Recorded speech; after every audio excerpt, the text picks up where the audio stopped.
जय श्री कृष्ण बच्चों, कक्षा 3 में आपका फिर से स्वागत है। कक्षा 3 में आज हम पाठ संख्या 13 अजमेर की यात्रा के प्रश्न उत्तर के बारे में अध्ययन करेंगे। प्रश्न दस्तक के बारे में हमने अध्ययन कर लिया है। आज हम प्रश्न संख्या 11 के आगे के प्रश्नों को अध्ययन करेंगे। तो प्रश्न संख्या 11 है बच्चों कि रमजान के महीने में अजमेर सोच समझकर आने की बात रज्जाक ने क्यों कही। जब गुरमीत रेल से अजमेर घूमने के लिए आया था तब रज्जाक ने गुरमीत से क्या कहा था कि जो रमजान का महीना होता है उसमें अगर अजमेर आना चाहो तो सोच समझकर आना। अब ऐसा क्यों कहा था? तो देखिए उत्तर क्या होगा हमारा कि रमजान के महीने में अजमेर में बहुत भीड़ होती है।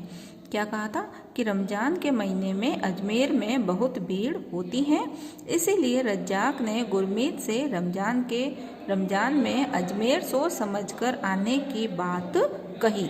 ठीक है, क्या उत्तर होगा कि रमजान के महीने में अजमेर में बहुत भीड़ होती है, इसीलिए रज्जाक ने गुरमीत से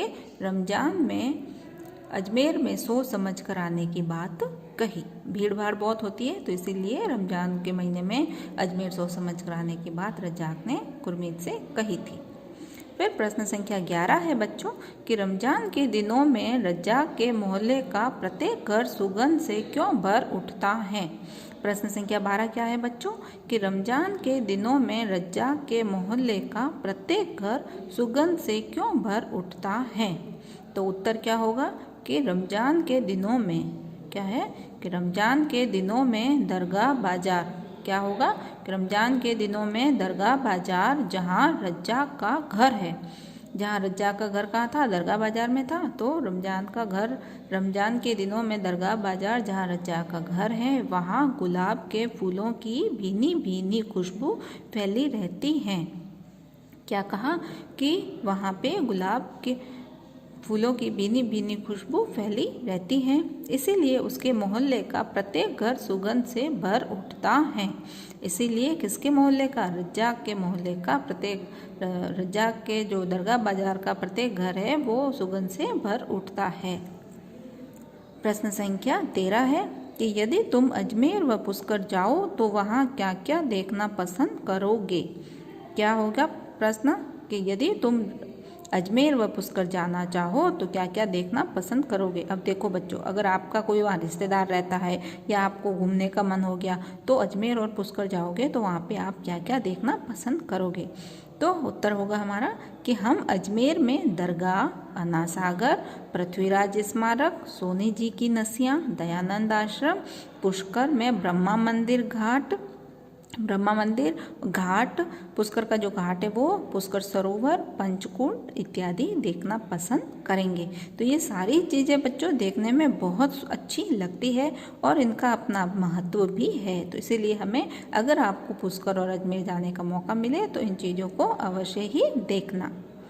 फिर प्रश्न संख्या 14 है बच्चों कि पंचकुंडों की क्या विशेषताएं हैं। प्रश्न 14 क्या है कि पंचकुंडों की क्या विशेषताएं हैं। तो उत्तर क्या होगा, पंचकुंड जो पांडवों द्वारा बनाए गए थे, 5 पांडव थे उनके द्वारा बनाए गए थे।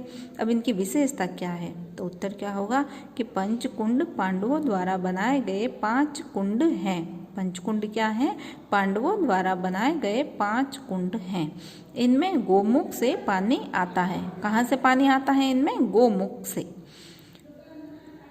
जिससे एक से दूसरे कुंड में पानी भरता रहता है, पानी फालतू नहीं जाता है। एक कुंड से दूसरे में, दूसरे से तीसरे में, ऐसे करते करते 5वें कुंड तक पानी भरता रहता है ना, और पानी व्यर्थ नहीं जाता है।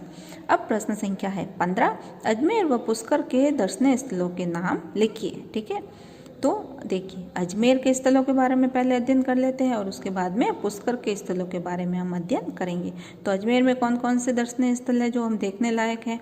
तो पहला है दरगाह ख्वाजा मोइनुद्दीन चिश्ती की दरगाह थी, वो देखने लायक है क्योंकि वहाँ का जो आंगन है, फर्श है, पूरा किसका बना हुआ है, संगमरमर के पत्थर का बना हुआ है और इसका अपना महत्व है। यहाँ पे मनौती मनाते हैं लोग, तो चादर भी चढ़ाते हैं, तो दूर दराज से लोग यहाँ दर्शन करने के लिए आते हैं।